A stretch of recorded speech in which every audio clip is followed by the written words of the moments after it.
Ribut dalam keluarga karena apa? Karena ada beberapa yang nggak bisa ngelola keuangan dalam hal untuk kepuasan hobi masing-masing kayak gitu. Jadi teman-teman, kita ini akan bahas tentang hobi cowok yang mahal dan juga skincare cewek yang mahal.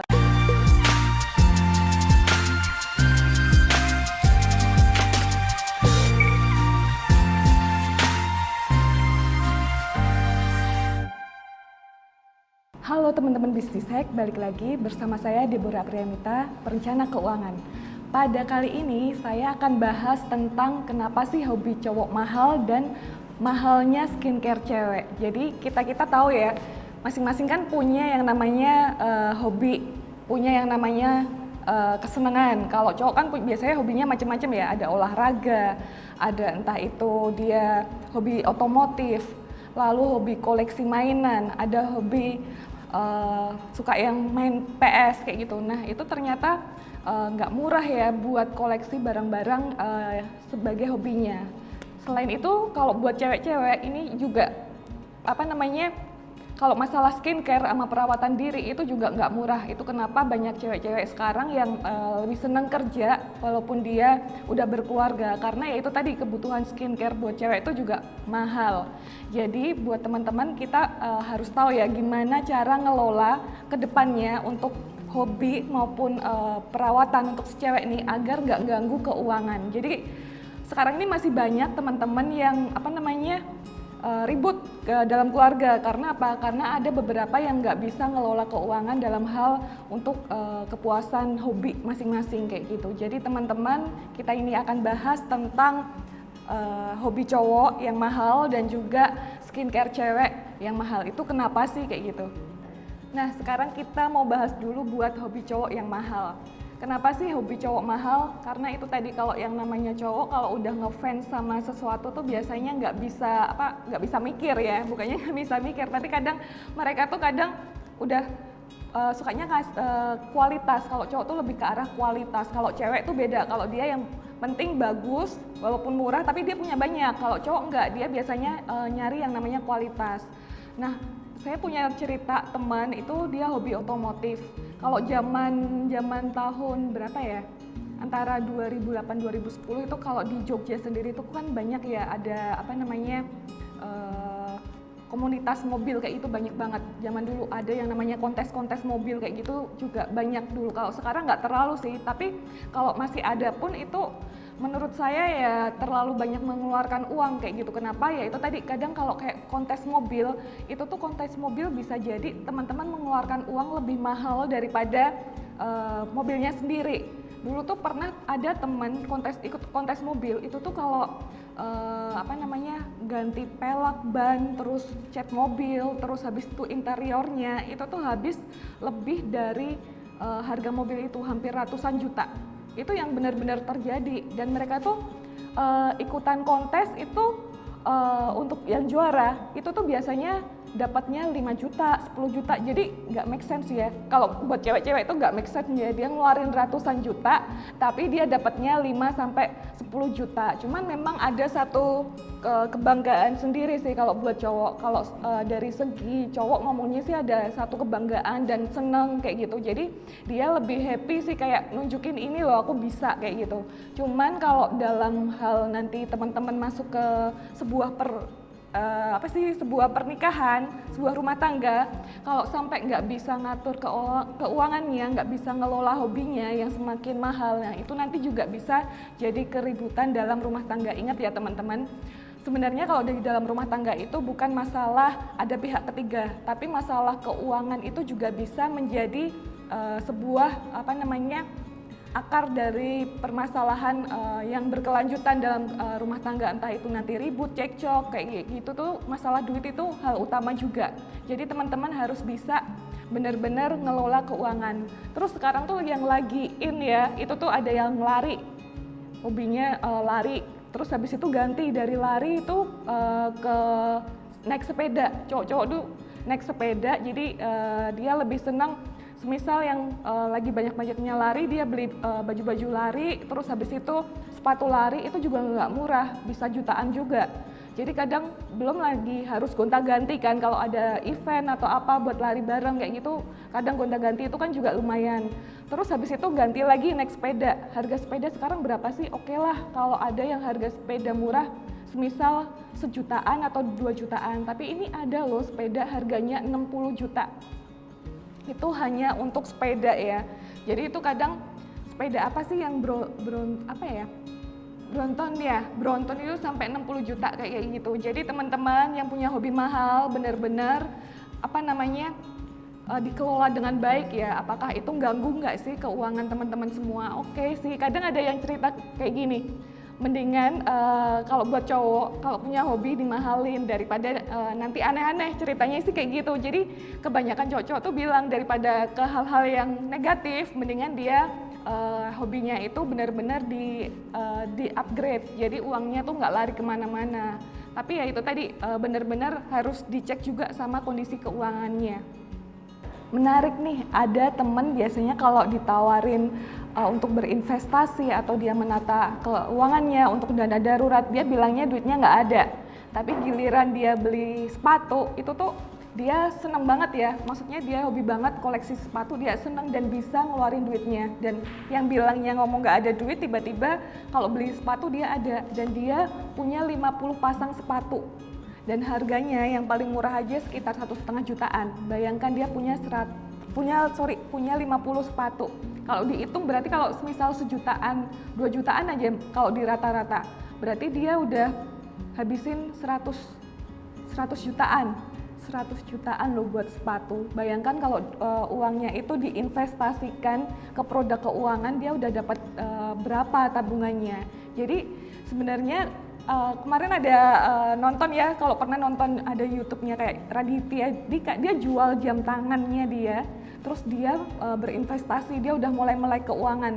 Jadi teman-teman kalau semisal punya hobi mahal, kayak entah itu punya miniatur, mainan, terus habis itu punya sepatu, masih bagus-bagus, itu teman-teman juga bisa mulai kelola buat dijual barang-barang bekas kayak gitu. Siapa tahu masih laku dan bisa hasilin duit, teman-teman bisa mulai nabung. Dan Raditya Dika akhirnya laku ini tuh, dia itu kayak jual jam tangannya, itu kan dia koleksi banyak ya, dan jamnya nggak murah ya, otomatis dia dapat uangnya banyak, dan dia mulai berpikir gimana nih nanti pensiunannya dia kayak gitu, dan dia mulai nabung nyiapin. Jadi buat teman-teman yang tadi kayak punya helm yang harga 10 juta, itu juga teman-teman harus cek lagi gimana nanti dana pensiunnya. Jadi juga jangan cuma mikirin saat ini aja ya, teman-teman mungkin saat ini senang dengan hobinya, cuman teman-teman nggak mikirin nanti kalau pas pensiun tuh teman-teman butuh duit juga buat hidup kayak gitu. Jadi jangan cuma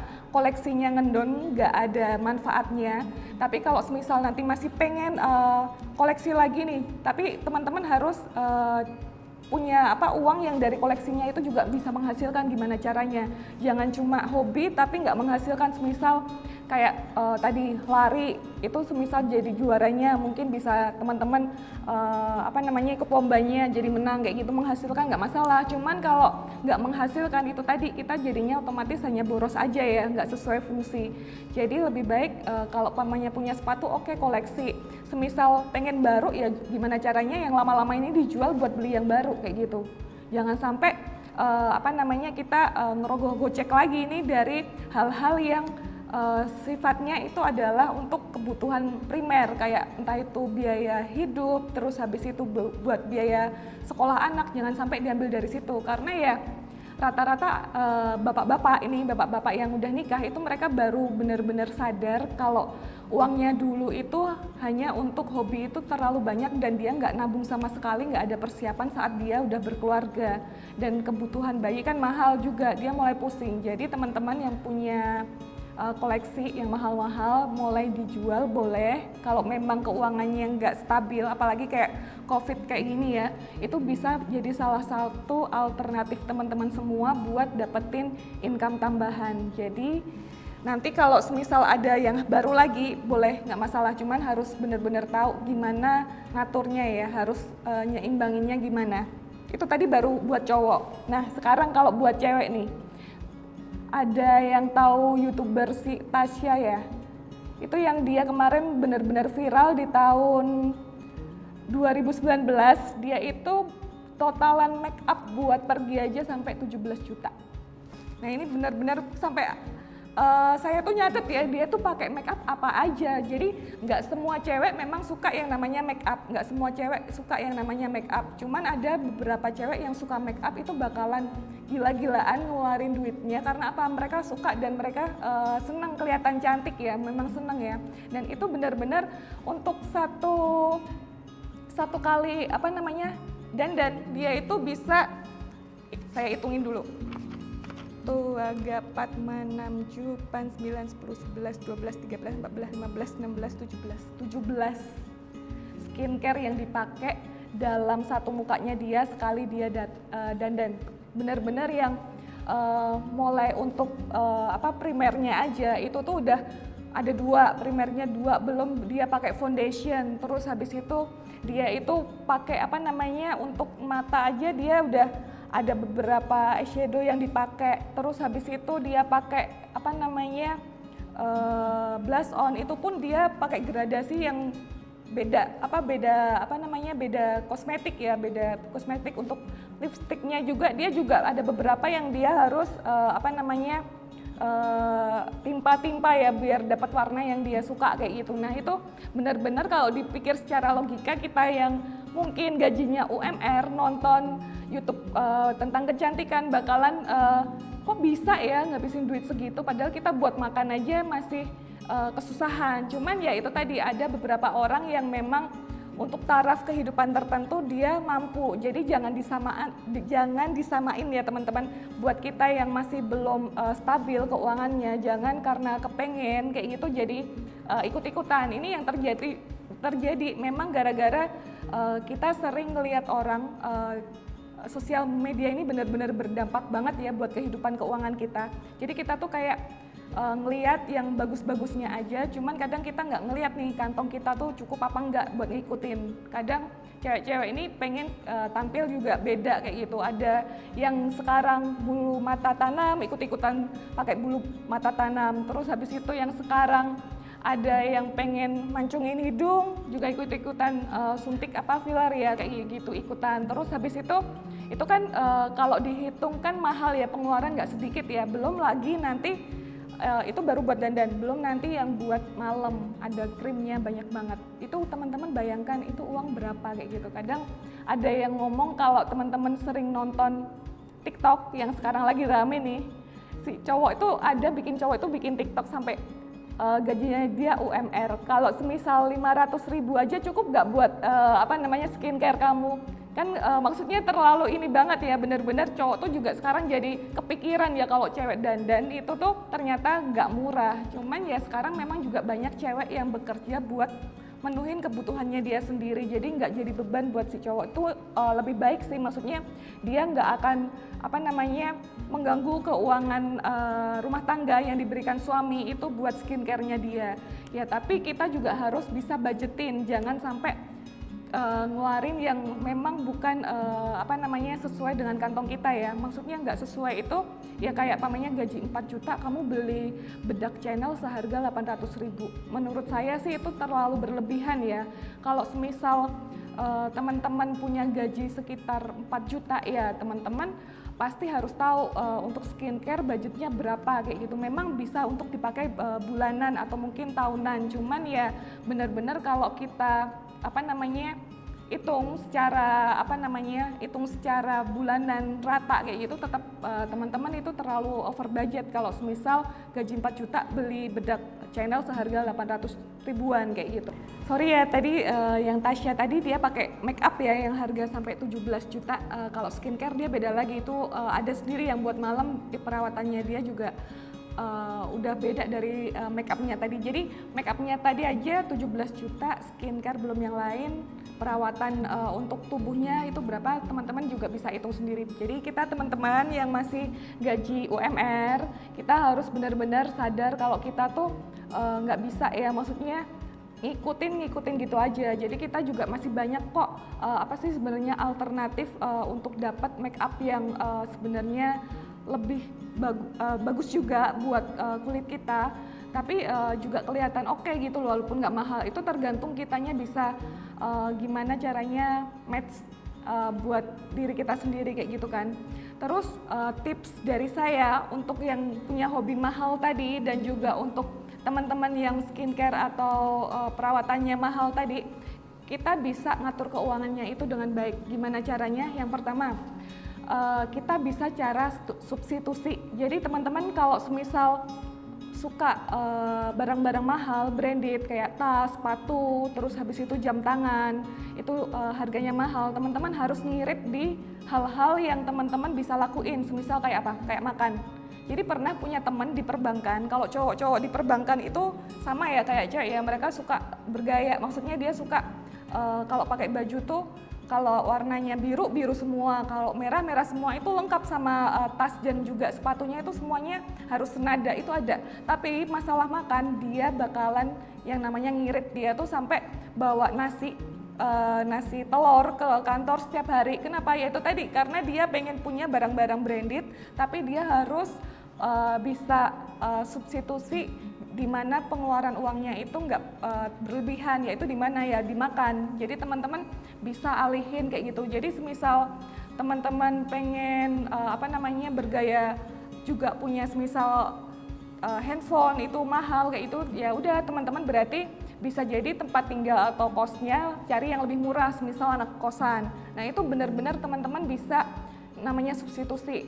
Kalau memang udah substitusi aja nggak cukup, yaitu tadi pernah ya saya sharing tentang nyari tambahan penghasilan, nggak bisa lagi. Jadi jangan sampai ganggu kebutuhan primer kita. Kalau kita punya hobi, kita punya keinginan yang lebih kayak gitu, kita harus benar-benar tahu kita dapetin duitnya dari mana. Jangan hanya ngandelin satu sumber gaji ya. Tapi kalau misal ngandelin satu sumber gaji, kita itu tadi harus melakukan yang namanya substitusi. Jadi nggak bisa semuanya enak kayak gitu. Kita harus tahu yang namanya bayar harga ya. Itu kan namanya bayar harga ya. Jadi teman-teman, saran saya, kita harus kelola manage keuangan dengan baik, karena kalau kita itu kan jadi habit ya, nantinya jadi habit. Kalau nanti kita berumah tangga, kalau bagi yang belum berumah tangga, itu nanti juga masalah keuangan, hobi itu bakalan jadi perkara ya. Kadang ada suami yang marah karena hobinya nggak bisa diikutin lagi setelah pernikahan, padahal sebelum nikah dia udah ngelakuin itu kayak gitu kan. Jadi buat si istri juga harus tahu, ngertiin juga bahwa hobi-hobi cowok ini juga kasih budget aja sih. Jadi jangan dihilangkan, tapi dikasih budget kayak gitu. Jadi ada kepuasan atau kesenangan tersendiri, dan itu bisa untuk kerja itu tuh memang bisa menjadi suatu motivasi atau dorongan juga sih buat dia tetap happy jalanin hidup kayak gitu. Jadi bisa dibudgetin. Kalau buat yang cewek-cewek, buat ibu-ibu juga, kalau memang uang dari suami nggak cukup buat beli skincare, ya itu tadi mungkin bisa cari ide bisnis online buat ibu-ibu buat dapetin duit buat beli skincare-nya sendiri. Jadi nggak ganggu uang buat dapur. Jadi itu tadi sih beberapa tips dari saya. Semoga teman-teman yang punya hobi mahal, yang kayak tadi mobil, kontes mobil, terus habis itu ada koleksi sepatu yang sampai harganya jutaan, ngumpulin sampai 50 sepatu, terus habis itu ada yang punya jam tangan, koleksi tas, kayak gitu. Cewek-cewek yang suka koleksi tas, mungkin mereka bilang bisa dijual lagi dan beli baru, memang bisa. Cuman ya benar-benar juga dibudgetin, jangan over budget, karena itu tadi itu jadi habit sih. Kalau memang kemampuannya belum cukup, teman-teman tahan dulu dan budgetin sesuai dengan kemampuan. Itu aja sih saran dari saya. Semoga berguna buat teman-teman semua. Terima kasih. Dah.